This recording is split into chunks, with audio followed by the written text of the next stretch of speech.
Welcome to the award-winning Superhuman Academy podcast, where we interview extraordinary people to give you the skills and strategies to overcome the impossible. And now, here's your host, Jonathan Levy. Before we get started, I want to take a moment to talk to you guys about personal development. You see, if I've learned anything over the last 5 years of hosting this show, it's that the journey of self-improvement never ends. There's always a way to improve and grow. That's why my team and I have recently launched Superhuman Squad, an all-access pass to our full library of personal development courses. Think of it as the Netflix of personal development. For just $49 a month, you get access to each and every one of our premium courses, which sell for as much as $399 each. Best of all, you'll be the first to gain access to our new courses that we're developing in partnership with some of the most esteemed thought leaders we've ever hosted on the show. To get started, simply visit superhumanacademy.com. Greetings, super friends, and welcome to this week's episode, which before we get into it, I have to thank my main man, Dave UK from, you guessed it, the UK, who left an amazing 5-star review, life-changing podcast. Jonathan hosts a fantastic podcast here and has some amazing guests. He asks questions in for the people and has a nice manner. Keep up the good work. I think that might have been a typo, but I appreciate the review nonetheless. Thank you so much, Dave. And for those of you who haven't left a review, please do.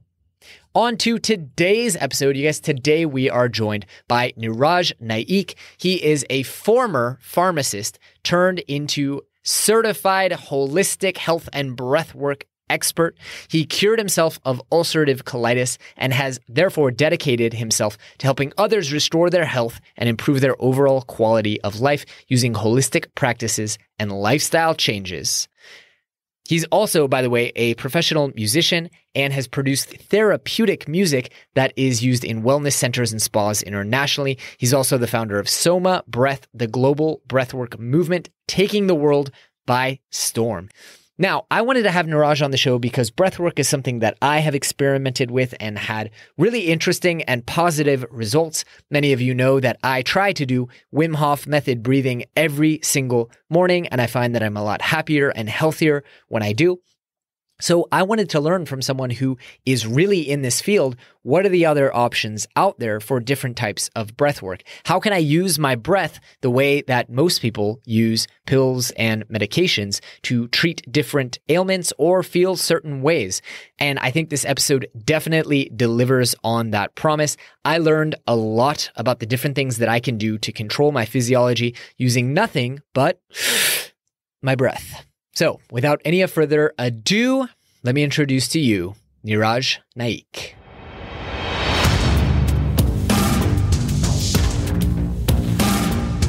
Mr. Niraj Naik, how are you? Welcome.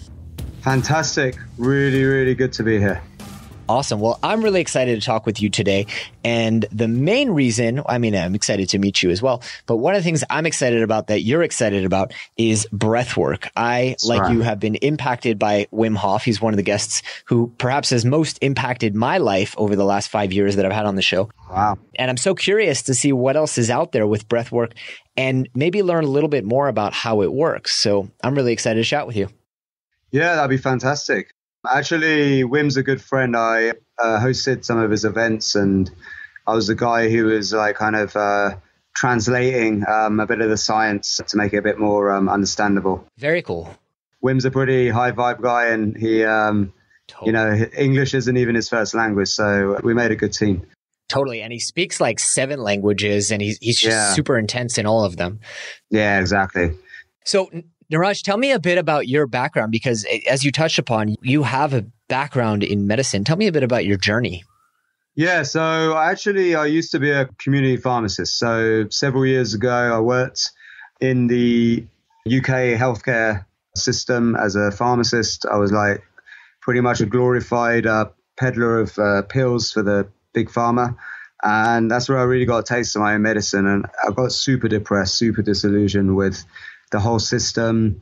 And, it wasn't long before I saw the way it all works, the operation of how you basically are, as a pharmacist, getting people onto a conveyor belt of drugs, which they're going to take for the rest of their life, full of side effects. And you're never really getting to the root cause of what's causing their problems, which is pretty much predominantly lifestyle issues. And I wanted to do something about it. So I actually got, in one of my most deepest depressed moments, got taken to a few seminars. One of them was this Tony Robbins event. I was really skeptical about anything like kind of personal development and motivational back then, but it was actually super amazing, transformed my mindset. It was one of the days, the first time I heard anyone talk about diet and lifestyle as being such a important factor for your health and how you could even reverse diseases from it. So I was like, well, I wanted to prove that this was true and it really works. And I had obviously, I was in a pharmacy full of people who were on drugs who were sick. So I had the best opportunity to test it out. So I came up with a system where I was giving out these healthy shopping lists for patients based on their conditions, just by changing their diets and getting them off factory foods. And I had amazing results with that. It actually got me fired from my first job, but it got me... I was going to say. Yeah, it didn't go down too well in the first company that I was working for, but it actually got me promoted to the head office of one of the biggest corporations in the world. And in the UK, they own the biggest supermarket chain. I'm not going to mention any names, but this is where I started to create this business model of giving out healthy shopping lists for patients, especially diabetic patients, where you can easily change the symptoms by just changing diet. And anyway, so what happened was 6 months into it, actually, they decided to shelve the idea because it was too renegade.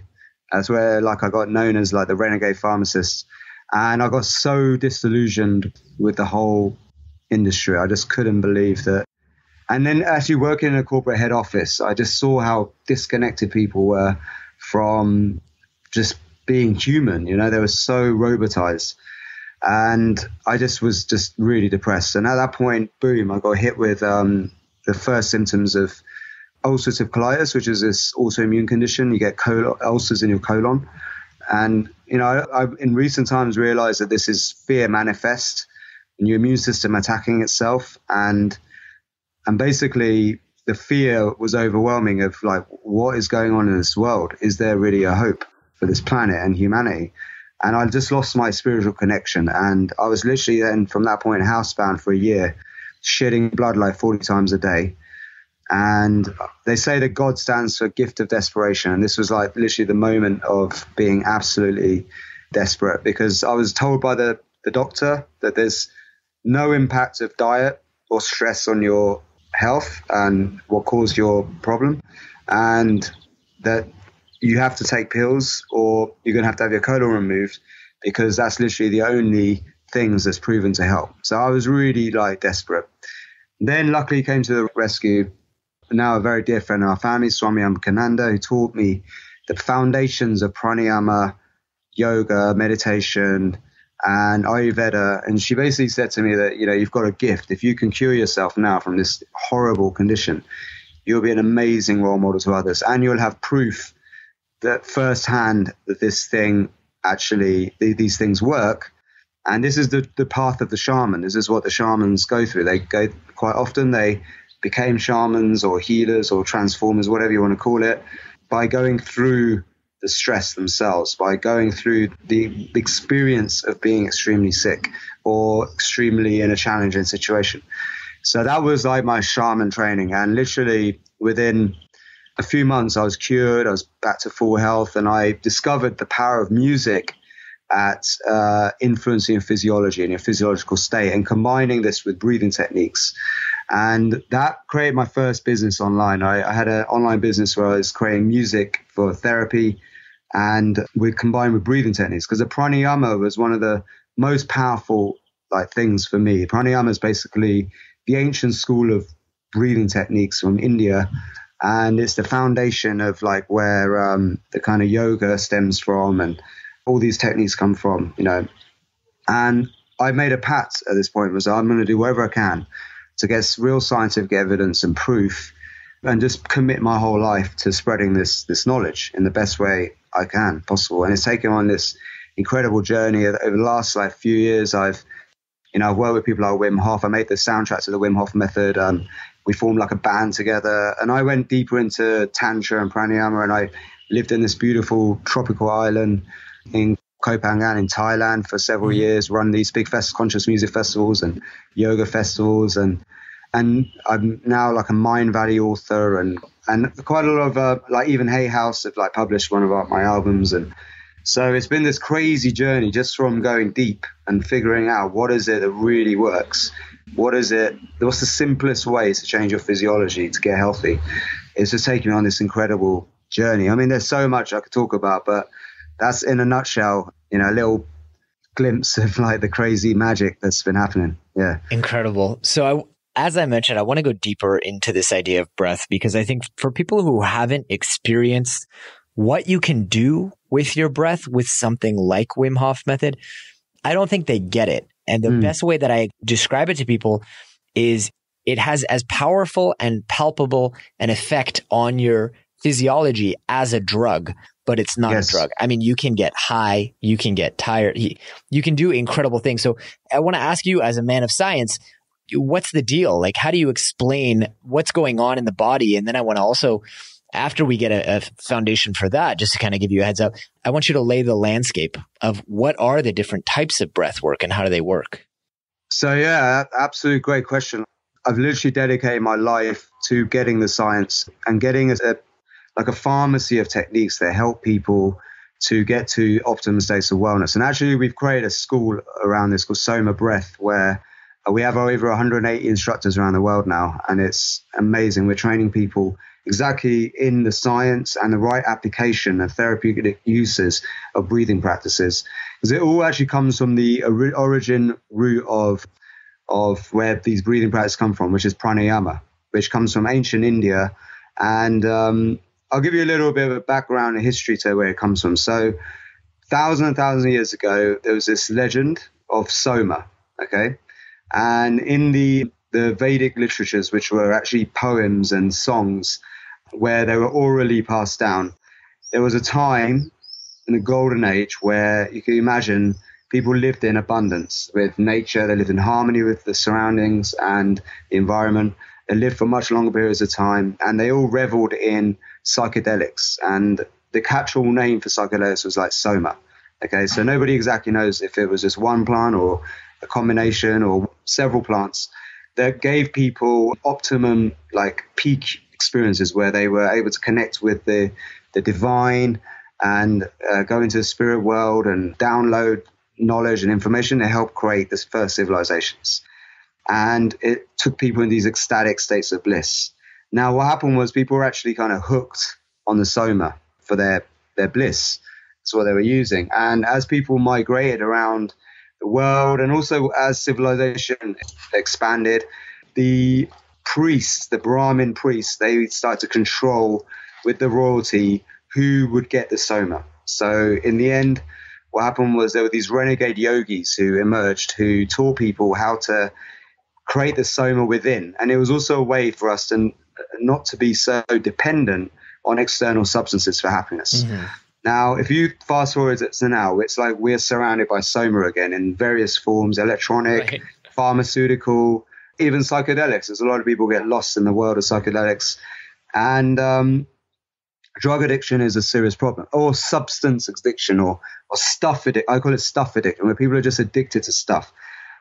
And what happens is that when you really understand the physiology of these ancient techniques, you understand actually we can create all of the molecules and elements that exist in nature that give us these feelings, these emotions. We can create it from within without having to take anything. Or, where we can be more in control of our bliss rather than being so dependent and so hooked. So we can live more in harmony where we're not like doing anything to extremes. And right now we're living in extremes. Like doctors prescribe extreme amounts of drugs for patients when it's not necessary. So in the quest of creating the Soma within, that's what the rishis said. We must go inward to discover how to create the Soma within. They discovered the autonomic nervous system. And the autonomic nervous system, which has the parasympathetic, sympathetic, actually creates all of the hormones and molecules of emotion.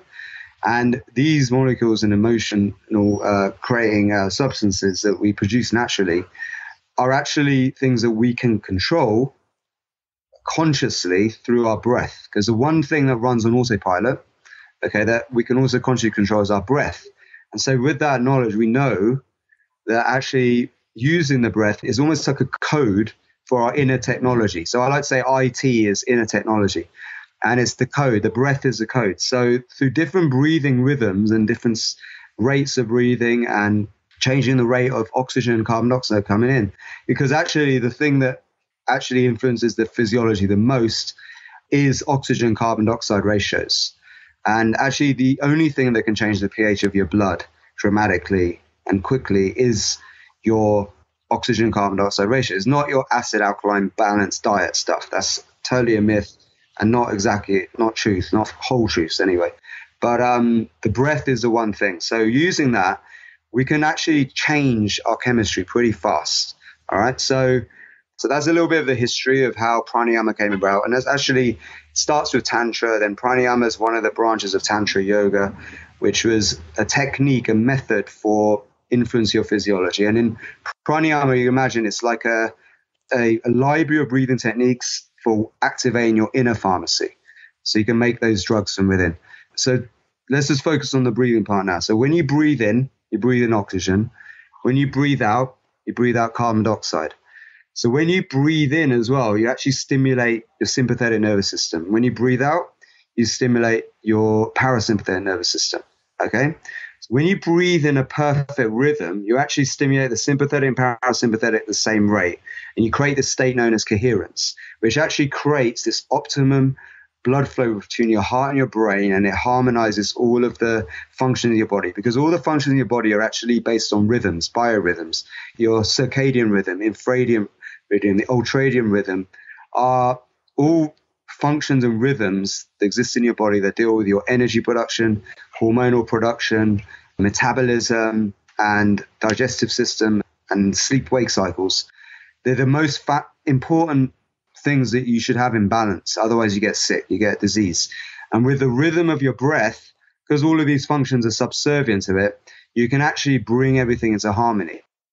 So if you just breathe, even for a few minutes a day, in a perfect rhythm. We actually make music. I'm a music producer, so I make music that has a beat to it, and it takes you on this like really beautiful journey. And you breathe, and it has breath timed into it. So music has a pulse, like a 1, 2, 3, 4, 1, 2, 3, 4, like a beat going do do do do, like house music or something. When you breathe in 2, 3, 4, out 2, 3, 4, in 2, 3, 4, out 2, 3, 4. So if you breathe into your diaphragm, that allows room for your digestive organs to breathe. You breathe in for 4, out for 4. Okay. So like a 60 BPM kind of beat, or 120 BPM, and just adjusting the rhythm for it. So you're breathing in this perfect harmonic groove. What happens is you just start to feel balanced again. So if you're having a shitty day, if you wake up not feeling good, just do a few minutes of that. It realigns your emotional system. If you have a chest strap, you can get these chest strap, heart rate, HRV monitors, and you can actually get this one app called Sweet Bee HRV, which actually shows you the power of your sympathetic and parasympathetic nervous system. And you'll see it like in real time adjust and go into balance and be at an optimum ratio of 1. Yeah, you'll see it happening. Now, if you change the rhythm, okay, you breathe in for 2 and out for 4, in for 4 and out for 8, okay? Now, what that does is, because when you breathe out, you stimulate parasympathetic, that rhythm actually creates a parasympathetic response. It stimulates the vagus nerve, right? And you actually switch on the parasympathetic, and you'll basically feel really relaxed. You will feel like hungry because you switch on the digestive organs that help you digest food and get ready for food. You start to salivate. You might even yawn or feel a little bit sleepy even. It's amazing. You get all the effects of parasympathetic. So you can use this as a way to digest your food, okay? You can use this to make sleeping pills, your own natural sleeping pills, so you want to go to sleep. Okay, so when you combine these rhythms with intention, so if you bring a thought, I want to go to sleep, and a simple way to say that is, I command my subconscious mind to put me into a deep sleep so I can feel refreshed and energized when I wake up. That affirmation, when you do that in that 4-8 rhythm of breath, just before you go to sleep, will knock you out. It'll be like an instant sleeping pill. Within a few minutes, you'll go to sleep. So we have music tracks that guide you into those states so you can go to sleep. It's amazing. If you just had a heavy meal and you want to digest your food, do that 2-4 rhythm, and your food, you'll just digest it so much easier. Say you're feeling nervous and you want to go on stage, right? You don't need anxiety pills, right?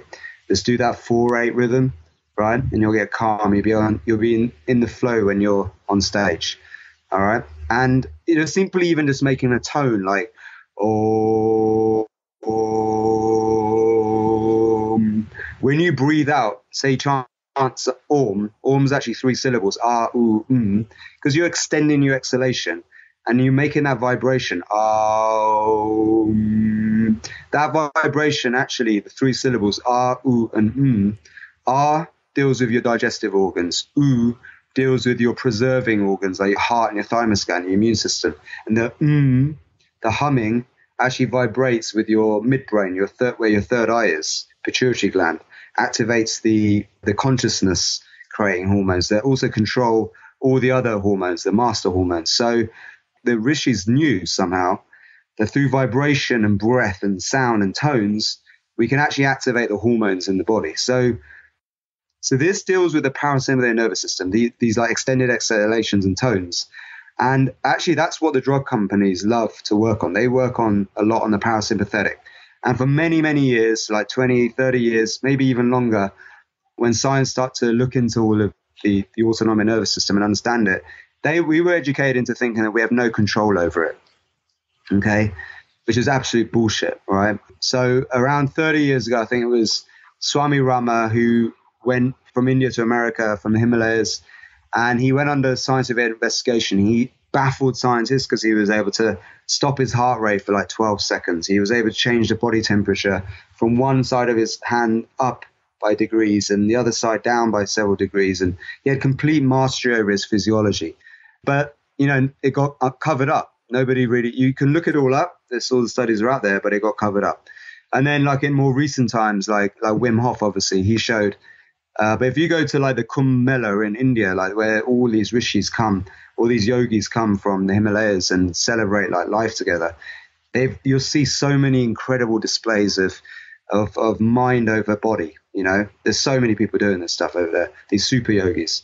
And myself, I proved it to myself, and I healed myself from a chronic illness. I'd stopped taking the medications because they weren't working, and I just did it all naturally through these breathing techniques and change of lifestyle.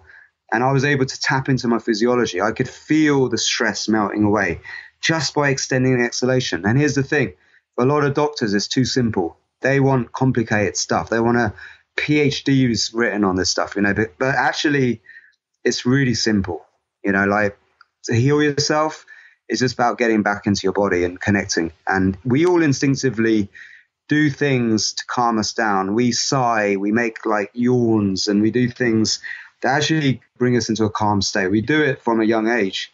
Over time, we forget about this. We get educated out of our own innate kind of instincts, and we get replaced by so-called experts. But my job now is to just bring back some of this, and this is just these simple techniques, like tapping into your vagus nerve and parasympathetic, are actually, they're just very easy and simple things to do, but you can go even deeper. You can go into the realms of psychedelics. You can go into the realms of like pure bliss and ecstasy just by changing the rate of your rhythm. And you can work then on more of the sympathetic nervous system as well. So there are pranayama techniques for like digestion, rest, sleep, but there are also ones for like bliss states, like psychedelic states, going into the DMT realms. And this is what I've also brought into a really amazing experience. We call it the SOMA awakening, where you combine rhythmic breathing with breath retention. Breath retention, also known as kumbhaka in pranayama, is the most revered technique of all, and actually has incredible health benefits as well. And that's like holding your breath beyond the comfort zone. Okay. Mm-hmm. Now, this is similar in like the way Wim does it, but I go more in the pranayama way of doing it, with this really rhythmic breathing with perfect rhythm. and you can hold your breath for such long periods of time. And with the music driving it, you go into these extremely kind of outer body DMT realms if you do it in the right way. And I've created this sequence, like I can talk you through the science behind how it works, that takes you into these profound like healing states. Do you want me to? Yeah, absolutely. I'm super interested in it. Tell me more. Okay, it's cool. So basically, you'll see if you go to like the Himalayas and things like that, you'll see in the rishis, they live extremely high altitudes. Okay. The reason for that is because the oxygen levels are very low. All right. And these yogis have developed extreme efficiency at using oxygen and very high tolerance to carbon dioxide. Now, this is a secret to longevity and living longer. All right. Reason why is actually the body doesn't really like oxygen too much. Okay. It needs a balance of oxygen. It doesn't want too much. It doesn't want too little. And it needs to get oxygen off the red blood cells and into the tissue cells. The reason for this is because too much oxygen can create oxidative stress. So if you imagine inside the mitochondria is like a furnace burning fire, right? Oxygen comes in, burns glucose, creates energy, ATP. ATP is like the light energy, the fire that drives all the functions in the body and gives us our consciousness and perception of reality. So we are all at the ultimately energy. And actually it was Einstein's student who said that actually E equals M, not E equals MC squared. The energy is matter.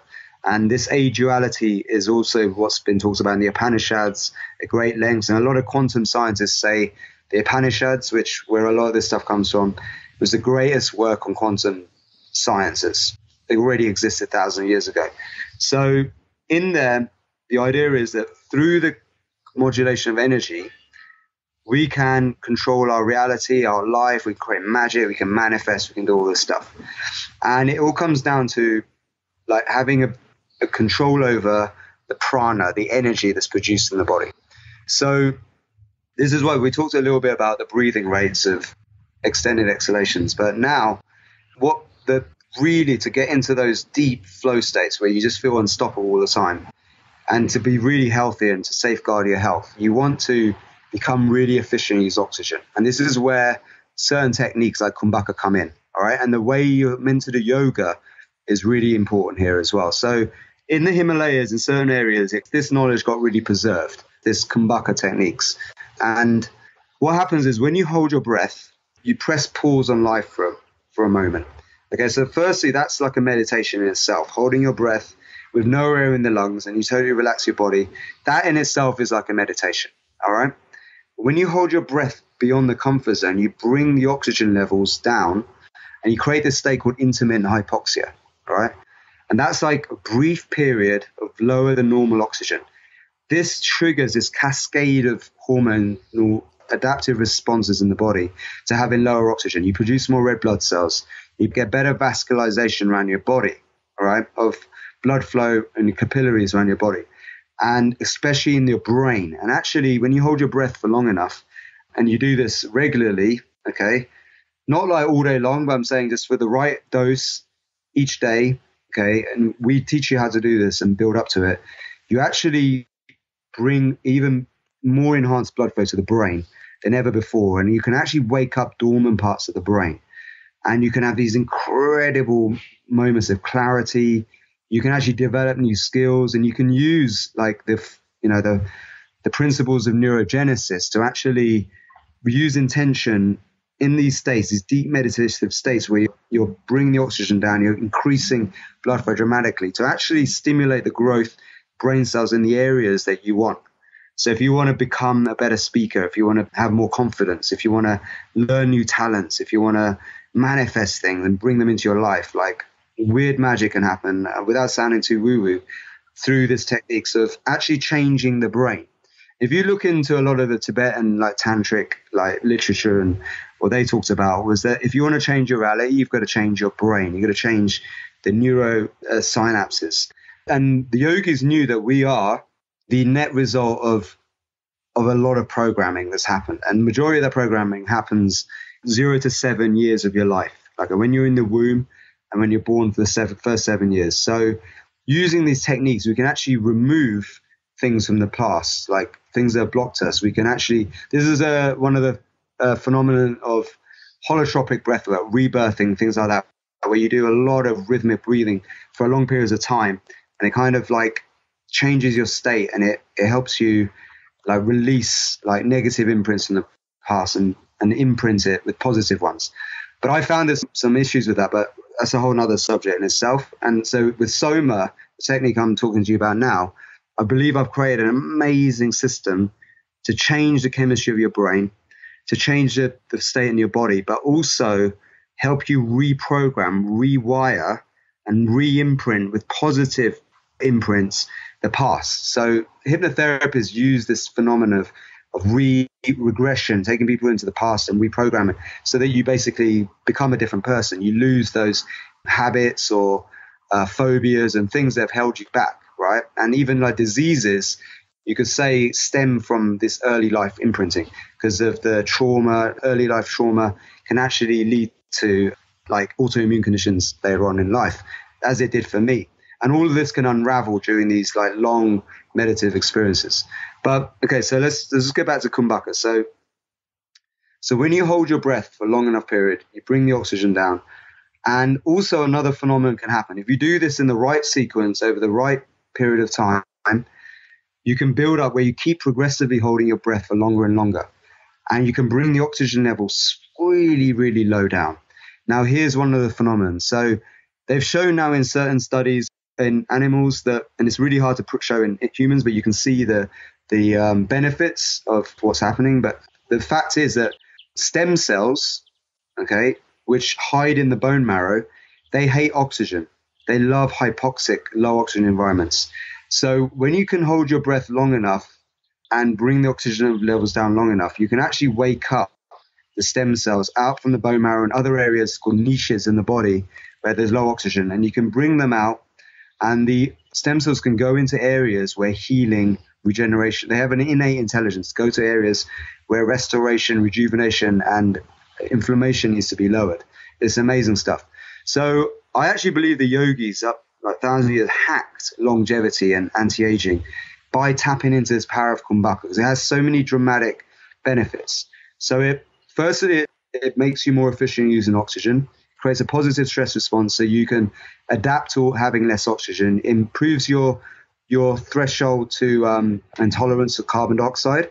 And carbon dioxide is a vasodilator. It also works with nitric oxide to dilate blood vessels, so you get better vascularization, better blood flow in your body. Your heart rate and your blood pressure remains lower. It's really difficult to suffer from high blood pressure when you get your breathing in balance. And then longer, deeper practice can get you into these DMT states and these hypoxic states where you lower the oxygen, you stay in these incredible, profound, bliss-like meditative states where you're holding your breath or slowing the breaths down so much. And that's when you go into samadhi. This is the science of samadhi. So this whole idea, phenomenon of samadhi, actually, if you want to, there's this really cool YouTube video. You watch it and you see people go into hypoxic chambers, right? And there's this one doctor where they put him in a hypoxic chamber where they give him a gas mask where he can only breathe a very low oxygen for a long period of time. And his oxygen levels drop. What happens is he goes into samadhi. He goes into this euphoric bliss state where he doesn't even want to move. He's just in absolute nirvana, euphoric bliss. It's really pleasant. And actually, that's the one danger of hypoxia, is that it's a really pleasant state to be in. You feel amazing, right? The problem with that is if it goes on too long, becomes chronic, you can die. But if it's controlled and you're very adapted to using oxygen, if you can hold your breath for long periods, you go into samadhi states, these divine bliss states where you have these supernatural kind of connections with the divine, because you're bringing oxygen down to a level where actually, and Harvard have shown this in studies, where DMT can be utilized, endogenous DMT, to actually make the cells more stable in hypoxic conditions. And I've got to these states myself. And right now we're at a retreat in Austria, up in the mountains, where we're going to be doing these very powerful breathing practices up in the top of the mountains, starting in the next couple of days. We get into these amazing bliss states, like, wow, and you get these inspirational downloads, and it's phenomenal. Very cool. All right, at this point, I want to pause and take a moment to thank our sponsor, Four Sigmatic, who is making it easy for everyday people to unlock the incredible health benefits of mushrooms. I originally learned about Four Sigmatic when I met their founder at a conference in 2015, and I have been pretty much obsessed with their products ever since. Personally, I use their reishi mushroom tea most nights for an all-natural sleep aid. I carry their chaga immunity blend anytime I travel. And I've also pretty much switched out my usual coffee or yerba mate for their unbelievably awesome mushroom coffee, either in ground or in instant form. Now, what I love about the mushroom coffee is that it combines chaga for immune support with lion's mane for intense focus. And because of that, I actually find it to be more effective than most nootropics or stimulants, including Ritalin, despite having only 40 milligrams of caffeine. It's honestly insane. If you haven't tried out their products, I strongly recommend you do so. And to encourage you to give them a try, we've actually teamed up with Four Sigmatic to bring you an incredible 15% discount. To take advantage of that, just visit foursigmatic.com/superhuman today. All right, back to the show. Niraj, I want to ask you, where's a good starting point for someone who has never messed around with any kind of breath work? I mean, where should people start? What's a homework assignment that we can give them today? Right. So I would start like this, very simple. Rhythmic breathing. Just learn to rhythmically breathe. So everyone can tap like a beat, right? You can even just tap your finger or tap your finger against your hand with just a 4-to-the-4 rhythm, like a do, do, do, do, do, and count a rhythm. So in, 2, 3, 4, out, 2, 3, 4. And you keep it smooth and connected in through your nose, out through your mouth. So and into your belly and out through your mouth. So it's fully in and then out. Like that. You just keep doing that for a few minutes a day, like 5 to 6 minutes a day, and you'll see the changes straight away. You can even get a heart rate monitor to HRV monitor just to measure your HRV and how it changes and how your parasympathetic, sympathetic balance out. That's the beginning. That's the first step. The second step is to start practicing extended exhalations. So do these 2-4 rhythms. So in for 2, out for 4. Change the rhythm slightly and see how you feel. And get into the body by noticing how you feel with different rhythms of breath. So you can even do the reverse. Breathe in for 4 and out for 2. This is more like what Wim does, where you breathe in and you fully breathe in. And then short exhale. We just let go on the exhale. Right. That's the opposite of the parasympathetic. You're switching on the sympathetic. It creates fire in the body, right? It's like fire breathing, which is great if you want to create a lot of energy, but it can make some people feel very stressed out. I like the balancing breathing, where you breathe in a perfect balance, because we live in a very stressful world, right? And I've noticed people who do the Wim Hof stuff doing it the wrong way, putting too much force on the inhales and get very stressed out. So I wanted to change it, bring it back to the balance. And this balanced breath, the yogic balanced breath, is a perfect rhythm in and out. What that does as well, if you do it for a few minutes, is it prepares you for kumbhaka, for breath retention. So when you do any kind of rhythmic breathing where you're changing your rate of breath, making it slightly faster than what you normally breathe, you want to always follow it up with kumbhaka, because what you've done is you've brought in a lot of oxygen and you breathe out carbon dioxide. So now we need to reset that. So what you do is then you take a deep breath fully in, breathe all the air out, and you'd obviously be sitting in a very nice, comfortable position with your back straight. You can even do this lying down. But if you're sitting up, you can use your energy locks. And what you do is you exhale fully, and you drop your head forward, and you'd let your chin touch your chest, and you drop into a deep meditative state, holding your breath, and you'd hold it as long as you possibly can till you get to a point where you really start feeling you need to breathe. If you can override the comfort zone a little bit, so you just push past the comfort zone a little bit, you'll start creating hypoxia. It usually takes a minute to a minute 30 to start working. You can use a hypoxy meter. You can put on a hypoxy meter and you can see oxygen levels change and drop. When the oxygen levels start to fall, okay, you'll start to feel this vasodilation effect, because the oxygen levels fall, carbon dioxide raises, nitric oxide is released, and you start to feel like the expansion in your body. You start to feel energy moving through. And this is a signal that you're getting more blood flow to the brain. So at this point, what you do is you can either do this, you can actually expand the meditation phase, take a little sip in and blow the air back out. So you're going back into that hypoxia, hold your breath again, okay? And that's a really nice feeling as well. Then when you get to that point again where you really need to breathe, take a deep breath fully in, always through your nose, always through your nostrils, okay? Because when you breathe through your nostrils, actually, you stimulate nitric oxide, and the nose is like a filter of air, okay? So you should always breathe through your nose. And breathing out through your mouth is all right, but try and breathe out through your nose as well if you can in day-to-day. But for this, breathe out through your mouth for this routine, the SOMA Awakening, because you want to control the rate of your breath. It's much easier to control the rate of your breath by using your mouth. So if you go in like this and you hold your breath, okay, what you can do is you can use the pelvic floor muscles. The pelvic floor muscles is your tap to your autonomic nervous system as well. And if you can imagine the muscles you'd use if you really need to hold in your urine and pulling them up. And if you pull on that big inhale in, okay, and you put your neck forward again and screw up your forehead a bit, it's like you'll feel this current of energy starts to move up your spine and enter into your brain. And you feel this like rush, good feelings. And you might see a white light, this hormonal activation is happening in your pituitary and pineal gland. And then you'd make a tone where you go, Om, and you'd meditate on that tone. You just focus on that sound in your tone, and you just see the colors and the lights. And this just harmonizes your body and physiology and completes the cycle. And if you do this progressively, each day you could do 2 rounds, 3 rounds, and then once a week you can do a long session. And we actually have these 60-minute sessions where the music takes you on this journey with these amazing affirmations.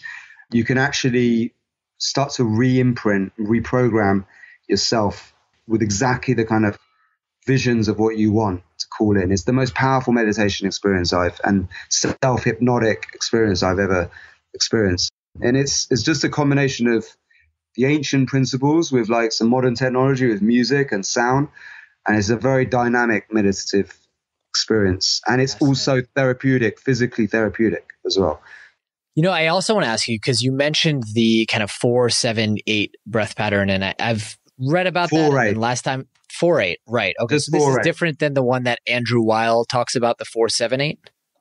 Yeah, I mean, what he does is like also comes from the India, the pranayama. It's just another rhythm. It's just another rhythm. So what you're doing is, imagine you're breathing in for 4, then you're holding for 7.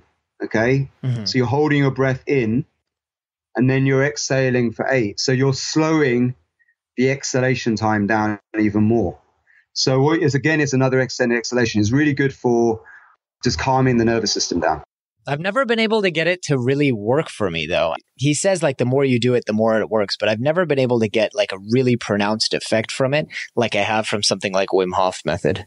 Yeah. What is it that you want to feel? So remember, it's these are all different techniques for different purposes. He says he mostly advocates it for relieving stress or getting to bed, falling asleep. Yeah. So it's like more of a sleeping pill, but here, this is much simpler. If you just breathe in you can even try it now, right? And see if you start yawning. So do this. I'll count the rhythm and you breathe in this rhythm, okay? In, 2, out, 2, 3, 4. In, 2, out, 2, 3, 4. And remember, it's like this. So you're breathing fully out and slowing the breath down. So in for 2, out, 2, 3, 4. In, 2, out, 2, 3, 4. In, 2, out, 2, 3, 4. In, 2, out, 2, 3, 4.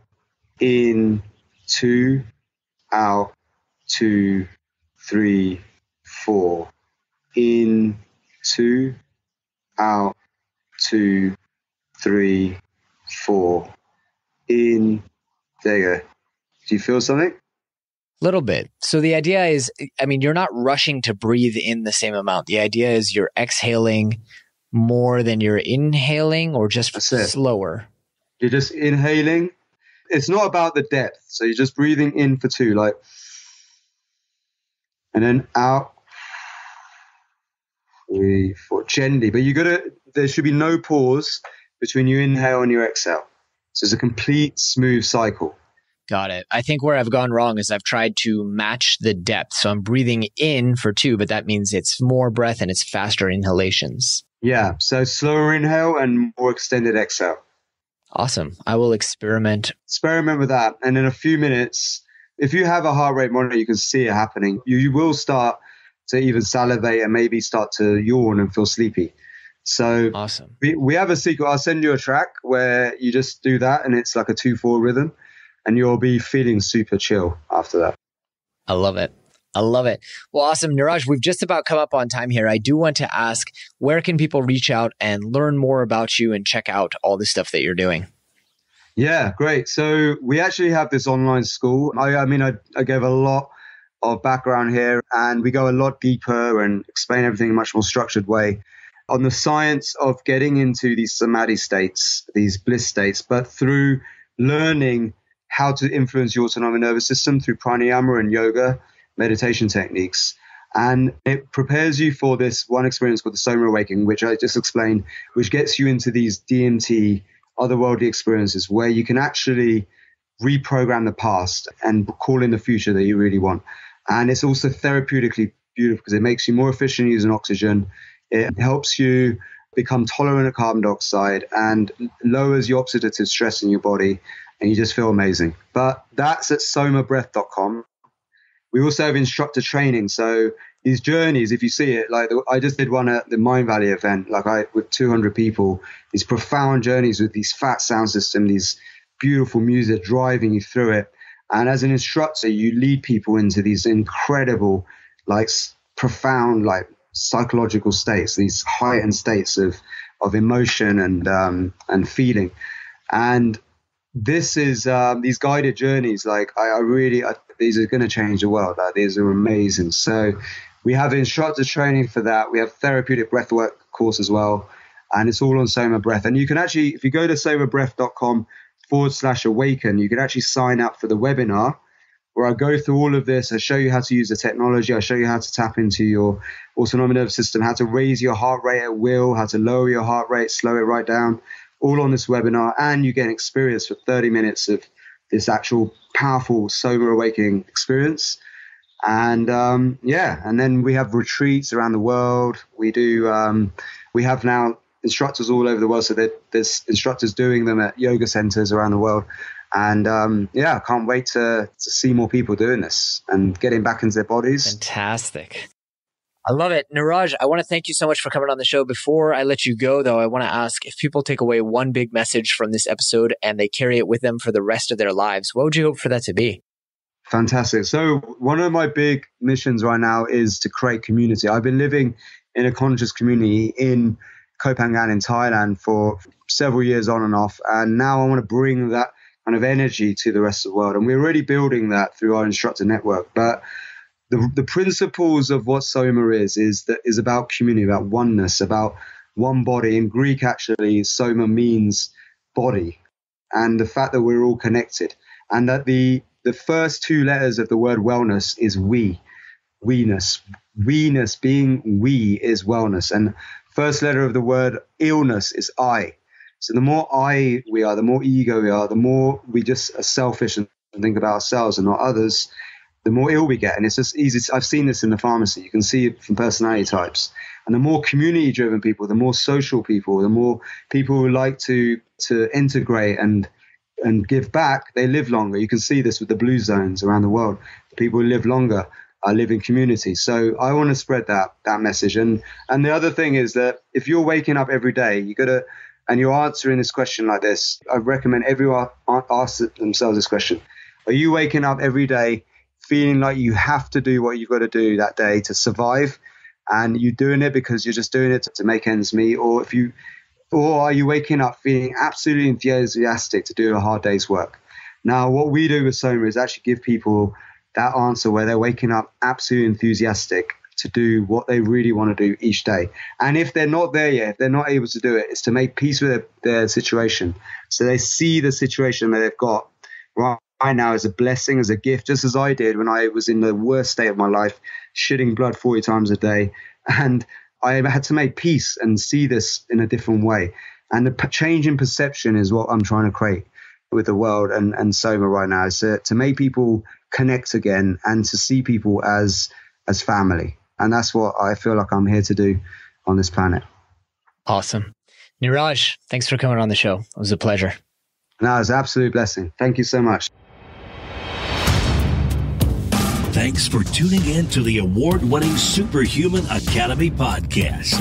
For more great skills and strategies, or for links to any of the resources mentioned in this episode, visit superhuman.blog. While you're at it, please take a moment to share this episode with a friend and leave us a review on iTunes. We'll see you next week.